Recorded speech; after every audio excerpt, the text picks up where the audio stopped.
थाक्यो पुरा थाके अब सुत्नु पर्यो एकछिन आराम गर्नु पर्यो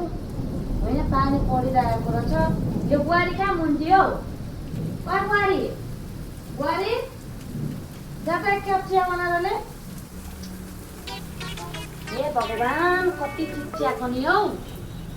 के साह्रो एकछिन सुत्न पनि नदिएको के कति काम अरायो खाना खाएको होइन कति चिया खानु पर्यो फेरि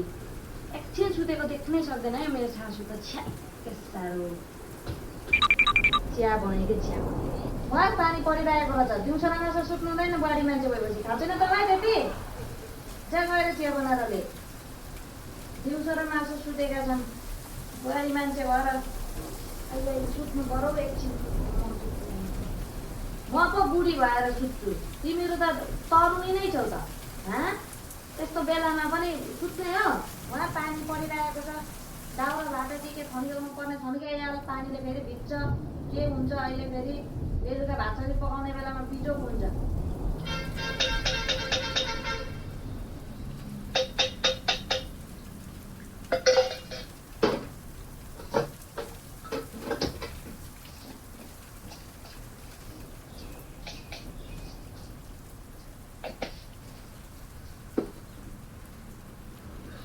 अब यो चिया बनाएर फेरि एकछिनमा के काम अराइहाल्नुहुन्छ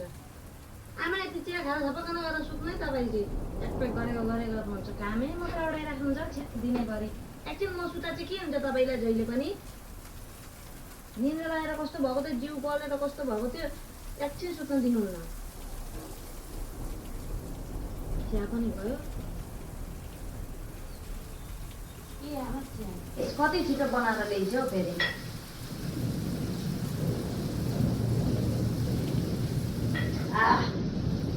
मिठो बनाइछस् चिया चाहिँ जहाँ जहाँ अब गएर सुत्न नथाल्नै फेरि पानी परिरहेको छ दाउरा भाटा हुनुपर्छ आगो फेरि राति जलाउनु चाहिँदैन यस्तो पानी परेको बेलामा त झन् आगो सेक्न पनि चाहिन्छ अनि के बनाउने हो अहिले नै गर थानको मुनको घर अनि पो छिटो हुन्छ त अनि छिटो सुताइ हुन्छ जा गर थानको मुनको घर होइन यो कपालमा लट्टा पनि के साह्रो परेको आइयामा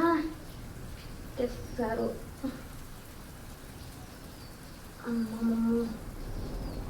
चाया परेछ कि क्या जुमरा परेछ हौ के परेछ नि यस्तो साह्रो चिलाउँछ मेरो कपाल के साह्रो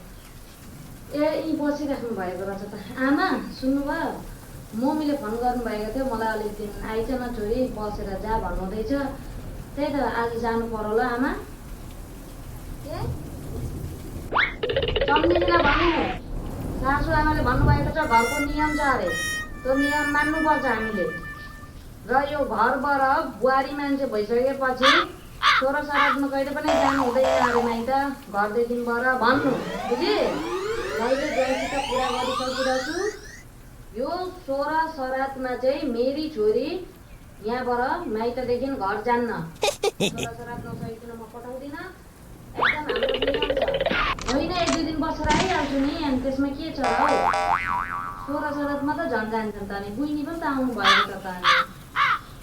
बुइनी आउनुहुन्छ छोरा सरादमा अनि म चाहिँ जानु हुँदैन हाम्रो मात्रै नियम हो अब पिछा जानु भन्दैछु त झन् साह्रो पिछा जानु त गएर फुक्क नगएर चिया बनाएर ल्याएको छ मलाई चिया खान मन लागेको छ म गएको ल ल जान्न